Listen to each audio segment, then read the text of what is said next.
वसुली, कारण काम नाही द्यायला आम्हाला. उपयोग काय त्या शिक्षणाचा? शिक्षणाचा उपयोग तरी काय? शिक्षणाचा उपयोग होणार असेल तर या पुढच्या गोष्टी आहेत. उद्योगधंद्याचा नाही पत्ता.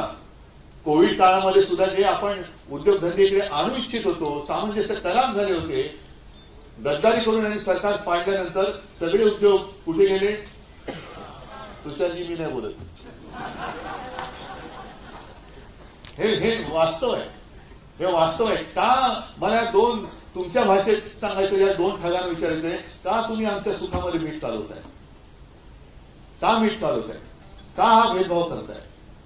का हे वैमनस्य का वाढवत आहे?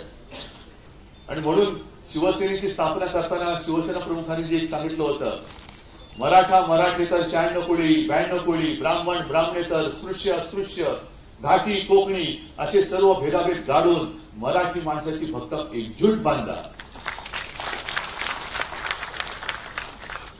मग तीच आज वेळ आलेली आहे. आणि मराठी म्हणजे आम्ही तर आहोतच, पण आता तुम्ही सांगितलं की तुमची मातृभाषा मराठी आहे. हे सगळे इथे जन्मलेले आहेत आणि वर्षानुवर्ष इकडे राहत आहेत. हे सगळे आम्ही मराठी मानतोच आहोत. पण ते मराठी मानून आमच्यासोबत येत आहेत की नाही हा प्रश्न आता त्यांना सुद्धा विचारण्याची गरज आहे.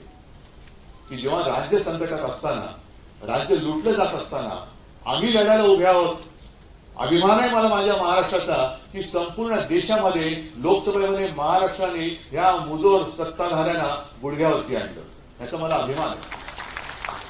आता 400 पार काय, 500 पार काय, 1000 पार, नुसतं आर पार चालले होते. पण त्याला गुडघ्यावरती आणण्याचं काम करू शकला तो फक्त आणि फक्त छत्रपती शिवरायाचा महाराष्ट्र करू शकला. आणि तोच महाराष्ट्र आज आपल्याला वाचवण्यासाठी आपण एकत्र यायचंय. त्याच्यामुळे तुमच्या ज्या काही मागण्या आहेत, मी शुक्लाजींना सांगितलं की तुम्ही ज्या काही सगळ्या गोष्टी मांडल्या, बसा आमच्या अंबादासजींबरोबर बसा. अंबादास दानवे आहेत, वचननामा. आम्ही जाहीरनामा आग्रहनामा म्हणतच नाही, आम्हीचा वचननामा असतो. जे बोलतो ते करून दाखवतो आणि जे करणार असतो तेच बोलतो. तर तुम्ही जरूर त्या मागण्या आमच्याकडे द्या.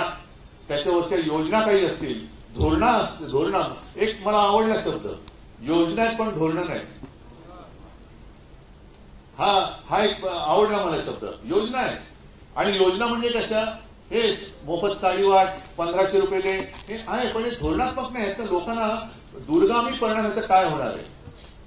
किती काळ माझी बहीण 1500 रुपये घेऊन तिच्या बेकार भावाला सांभाळणार आहे? किती काळ माझी आई 1500 रुपये घेऊन तिच्या मुलाला सांभाळणार आहे, बेकार मुलाला, ज्याला नोकरी नाहीये? घर कसं चालवणार? मुलाचं शिक्षण कसं करणार? आम्हाला हक्काचं पाहिजे. आणि यांचं जे चाललंय ना की तुम्ही हक्क नाही मागायचे, हक्काचं मागाल तर तुमच्यावरती आम्ही ईडी, इन्कम टॅक्स, सीबीआयच्या रेट टाकू, तुम्हाला जेलमध्ये टाकू, आम्ही देऊ ती भीक घ्या आणि गपचूप पडून राहा. आम्ही सांगू त्या शब्दाच्या बाहेर जायचं नाही. ही मुजोरी माझा महाराष्ट्र सहन करणार नाही, अजिबात करणार नाही. आणि म्हणून आजपासून जे मी म्हटलं की ही क्रांतीची सुरुवात आहे. क्रांती म्हणजे काय लगेच जाऊन काय हाणामारा करायच्या, रक्तानी करायचं असं नाहीये. तशी पूर्वी बुलेटनी क्रांती झाली, आता बॅलेटनी होऊ शकते. बॅलेटनी होऊ शकते. आणि ती करण्यासाठी मला तुमच्या सगळ्यांची साथ, सोबत आणि संगत पाहिजे. बाकी मला भावी बिवी काही नाही. मला दिसतोय तो माझा छत्रपतींचा महाराष्ट्र, शाहू फुले आंबेडकरांचा महाराष्ट्र धोक्यात आहे. तो हे लुटायला निघाले आणि त्याचं रक्षण कसं करायचं हाच एक प्रश्न माझ्यासमोर पडलाय. पण तुम्ही सोबत आलात. आम्ही तो उतरलेलोच आहोत. आम्ही रणांगणामध्ये उतरलेली माणसं आहोत. महाराष्ट्र धर्माचं रक्षण केल्याशिवाय आम्ही आता थांबणार नाही हा निर्धार करून उतरलो. तुमची साथ, सोबत संगत लावली तर हा विजय नक्कीच झालेला आहे. आणि त्याच्यासाठी सोबत राहा एवढीच एक विनंती करतो. धन्यवाद. जय हिंद, जय महाराष्ट्र. मनपूर्वक धन्यवाद उद्धव साहेब. यानंतर आपण बुफेट लंच करणार आहोत. आपला कार्यक्रम चालूच राहणार आहे.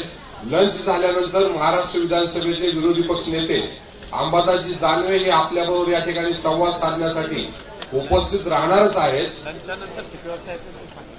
तर 1 तासानंतर 2:45 झालेत. 1 तासामध्ये आपण लंच करून या ठिकाणी परत जमायचंय 3:45 वाजता.